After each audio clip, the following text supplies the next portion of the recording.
everyone, it's Holly and welcome to my September wrap-up. I know this is a little bit late, but whatever. I read 15 books this month and most of them were like new adult romancy. Were they all new adult or romancy?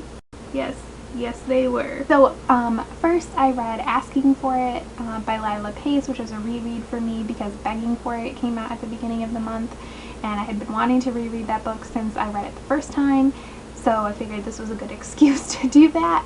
And I loved it just as much as I did the first time around. I still gave it 5 stars. It was great. And then I did read Begging for It, which is the second book in this like duology. I did a review of Asking for It, if you're wondering, but I gave Begging for It 5 stars as well, although I liked Asking for It just a little bit more. There was some stuff I would have liked to have gone deeper into in Begging for It that wasn't there, but in general I really liked it. It lived up to my expectations. And then I read The Madness of Lord Ian Mackenzie, which I actually read as a ebook, but I recently bought the physical copy because I loved it that much, and I gave it 5 stars because it's amazing. And this is by Jennifer Ashley. I had never read her before, but now I really like her. And this is the first book in her Mackenzies and McBride series, and this follows Ian Mackenzie, and he is, everyone says he's mad and he's crazy, and basically he's autistic, and I think he has Asperger's. I honestly, like, I feel horrible, but like I do not know enough about autism and the whole spectrum and everything to like speak about this like in an educated way, but he definitely has trouble connecting with people, and he gets very hyper focused on things, and he was committed to like an insane asylum, but his brother ends up getting him out, and he meets this woman named Beth, and they kind of have this great like bonding relationship, and it's so beautiful to see them together. And I think like, oh, it's beautiful. It's a beautiful story. It shows you that anyone can fall in love and anyone can have love, and love doesn't like fix the fact that he's autistic, which nobody knows what that is. They just think he's crazy because it's historical romance. It doesn't fix him because that's not something you can like fix with love, but it shows that you can still be that person and love someone and have love. And I loved it so much that when I was finishing that book up, I had to rent a Barnes & Noble and buy Lady Isabella's Scandalous Marriage, which is the second book. This is about Lady Isabella and Mac, who is one of Ian's brothers. And this is kind of like a reunited lover story. Isabella and Mac are married, but they haven't seen each other for like 3 years. And this one definitely, the other one has some suspense in it too. This one has a pretty decent amount of suspense. Like there's a mystery that's kind of like keeps you on the edge of your seat. And I enjoyed this one. I gave it 4 stars. I like Mac and I like Isabella. I like Mac goes through a lot in the book. He was basically an alcoholic. He's an artist, and he definitely has like a lot of those like typical art like issues. Like he's overly emotive, and he likes to drink a lot and stuff. So, and there's a lot of drinking in historical romance, and it's typically just seen as like the norm, but this like approaches the idea of being an alcoholic and recovering from that. And I liked both of them. I liked Isabella, I liked Mac. The one thing I didn't like was there wasn't enough backstory for me. I love reunited lover stories, but what I really like is seeing both times that they like fall in love, and I just didn't get quite enough of that in here for me. And then I read Heartless by Gail Carriger. It was a library book that I had to return, and I gave that one 4 stars. It's the 4th book in the Parasol Protectorate. I actually have the 5th one too, but it wouldn't let me renew it again, so I had to return it. So I have not finished that series yet, which makes me sad, but it's fine.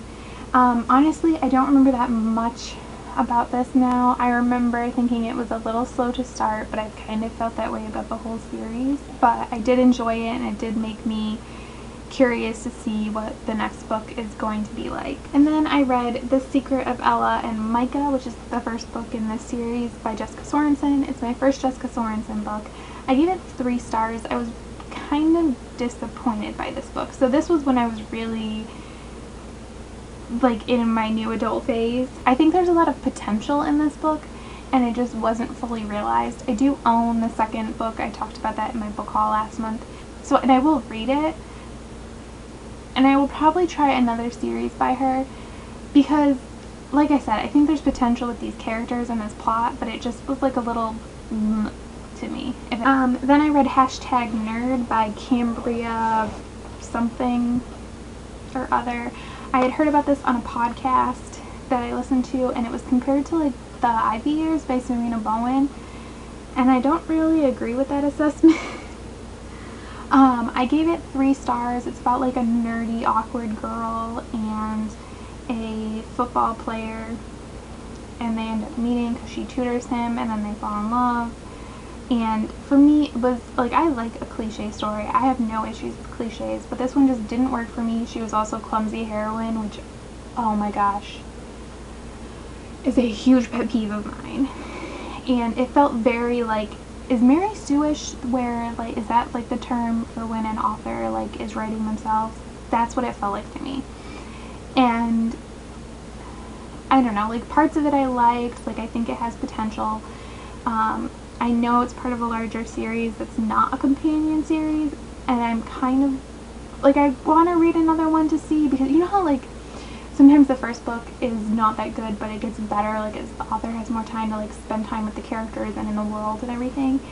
But it also seems like it might become kind of too soap opera-y for me. Like that's what I read Abby Glines for, so I don't know. I read The Hookup by Kristen Callahan, which I loved. I gave it 4.5 stars. It's a football player. This is a good football player book for me. And I don't typically like I don't mind football. Like I've read Susan Elizabeth Phillips and stuff, but it's not something I typically am drawn to because it's not a sport I typically like. And this one is about a guy and a girl who start having like friends with benefits sort of thing going on, and he wants more and she really doesn't, which is interesting. And it's just about them getting closer and dealing with what all of that means and everything. I think I said this already, but I gave it 4.5 stars. I did really enjoy it. I really like Kristen Callahan's writing. It does remind me a lot of Elle Kennedy or Sarina Bowen. Like, it's funny, but it has serious moments. The characters are very well developed. The world is very well developed. I liked a lot of the male relationships in the story. Speaking of, then I read The Friend Zone by Kristen Callahan, which I gave 4 stars. And this one I just liked a little bit less, but I really feel like it just comes down to the type of story you like, and The Hookup is just a little bit more my style. Like, it has more of the banter, and this is a little bit sweeter in a lot of ways, but it's still a great story. I love the characters in this one. The guy and the girl kind of become friends, and then they both want more, but like are afraid to ruin the friendship. And I'm not a big fan of unrequited love, and I feel like this kind of like straddles the line of unrequited love, but it worked. Definitely want to read more Kristen Callahan, and I recommend her as a new adult author. And then I had gone to the library, and I'd been wanting to pick up a Julie James book for a while, and so I just grabbed the 3 that they had. And the first one I read was About That Night, which is the 3rd book in her FBI U.S. Attorney series. And this one I read first because I had heard them talk about this on the DVSA podcast. Like, whenever Sarah mentions it, she's like, the one with the Twitter terrorist. And I'm like, I need to read this book that's about this Twitter terrorist. So I gave this 4 stars, and what it is, it's about this lawyer named Ryland Pierce, and she's with the U.S. Attorney's Office, and this guy, what's his name? Kyle Rose, and he's like a billionaire's son, and he like, in the last year, I think it was, year or two, one of his girlfriend, like a girlfriend of his, like dumped him over Twitter, and then posted a video of her like making out with some guy on Twitter, and he was angry and a little intoxicated, so he brought down Twitter and ended up going to jail for that. And now he's out of jail due to some things that happened, and they end up meeting. They knew each other before, like they had met once, and then they reconnect when he gets out of jail. And it's just about them like trying to figure out if they can have a relationship and all of that. And there are a ton of Twitter terrorist jokes, and because he's just like, everyone in his family, like his sister is like, it's freaking Twitter, like he didn't destroy anything. Like, it's Twitter. It's very funny. I'm really liking Julie James's writing. I wish she would put like an epilogue in her books, but I enjoy them nonetheless. I bought as an ebook A Lot Like Love, which is Kyle's sister's book, and it comes before this one. And she owns like a nice wine shop, and the FBI asks her to help them with an investigation, and in turn they will help her brother get out of jail early, which is how he gets out of jail. And she ends up meeting this like hot FBI agent, and they like have a bantering relationship, which I love, and end up falling in love. And this one I gave 4 stars. I did really enjoy it, but I didn't like it quite as much as that one. This one moved a little too fast for me. Now, romance novels typically take place in a very condensed period of time, but this one was like too condensed for me. And then I read The Many Sins of Lord Cameron, which is the 3rd book in the Mackenzies and McBride series. It's about Cameron, another brother, and he has a son, Daniel, and he has kind of like a tragic past. His wife, who passed away, and people think that he may have killed her. She was crazy, and he ends up, I don't know, sort of having a relationship with this woman named Ainsley, who is like a family friend, and they are constantly like pushing each other. I don't know, there's clearly some chemistry there, but they're both a little weird about it and everything. I gave this one 4 stars. I think I liked this one a little bit more than Lady Isabel's Scandalous Marriage. I definitely really like Ainsley as a character. Cameron is a good character, but I wish he had been a little bit more developed. And I will say it's not a huge part of the story, which actually is part of my issues with it, like abuse and sexual assault in this story. And so if you don't want to read that, then don't read this. Like I said, it's not a lot. It's not horribly graphic or anything, but just as a warning, it is in there. So then I read another of the Julie James books I had. I read Just the Sexiest Man Alive. This is not connected to the FBI U.S. Attorney series. I think this might have been her first book, and it's about a lawyer. All of her books, from what I can tell, have lawyers in them. But my understanding is she writes very realistic lawyers. I don't know that much about lawyers in law, so doesn't mean anything to me. So the heroine is a lawyer. She has to go to LA to try an important case for her law firm, and while there she ends up meeting with the like sexiest man alive. His name is Jason Andrews, and he's like the biggest actor ever, and he's doing a movie about lawyers, so she's asked to help him like research for it. And he's very arrogant, and he's kind of a douchebag, and he's very full of himself, and he thinks everyone should just fall over themselves for him, and she doesn't, and he's like, ooh, I'm very intrigued by this, and she's just completely not fazed by him. And I gave this 3 stars, which I feel like maybe a little generous. I really liked Taylor. I thought she was an amazing heroine. She is strong, she's intelligent, she is a good person, and she's funny, and I thought Jason Andrews was an ass. Through like 90% of the book, he pissed me off. There's like one thing in this book that he did that sort of redeemed him for me, but there's just enough not redeeming things that it still pissed me off. So I could never get 100% behind them as a couple, just because it didn't like him. And then I read Practice Makes Perfect, which is also not a part of any of Julie James's other series. This one follows 2 lawyers, JD and Peyton, and they are both like, they kind of have had this competing relationship at their law firm for like 8 years, and now they're going to be working a big case, and they're told that only one of them will be making partner, so that means the other one's going to lose their job basically in a month. And like I said, they've been like enemies and fighting for 8 years, but there's definitely like that sexual tension, and that all kind of like comes to a head here. What did I give this one? I think 3.5 stars. Yes, I gave this 3.5 stars.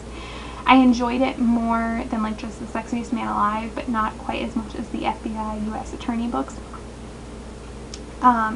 I like JD and I like Peyton a lot, and the writing in here is super easy to picture. There's like antics that they do, like this would translate into a romantic comedy so easily. Like, it's just, I can picture it so well in my head. It's situational comedy, it's physical comedy, it's great. Really, the huge things holding me back here are just not enough things were developed with both of their backstories, with them as a couple. You know, like 10 or 15,000 more words, and I think this book could have easily been like a 4.5, 5-star read. But I mean, I still recommend Julie James. I still like her books. I will continue to read her books. The book I read this month was The Duke's Perfect Wife, which is the 4th book in the Mackenzies and McBride series, and this follows Hart, who is like the Duke. And I would say he's kind of been like the mysterious hero that you're supposed to be like, I want to read their book. And I've been like kind of intrigued by him, but he's also like a little too distant for me, so I didn't care that much going in. But I did enjoy it. I gave it 4 stars. There was a lot of Ian in here, so of course I was excited. And there's some Ian and Hart, which seeing Hart with Ian makes me like Hart more, because I'm like, well, if Ian likes you. And Eleanor, the heroine, is amazing. She's just so sure of herself, and she's so independent, and she's just,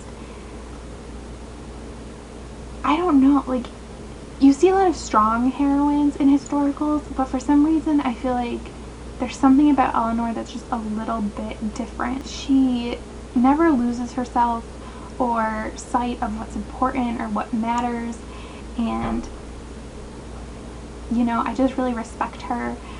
And they have a good relationship for the most part. This is another reunited lovers story. This one did have more backstory for that, which I thought was missing in Lady Isabella's scandalous marriage, and it had an amazing epilogue. This is not the end of the series, but I feel like if you wanted to just read the first 4 as a complete series, you totally could, and this epilogue would just like make you just so happy. It's just like, this is what I love epilogues, and this is what I want out of an epilogue. Okay, so those are the books that I read in September. Thank you so much for watching. Bye.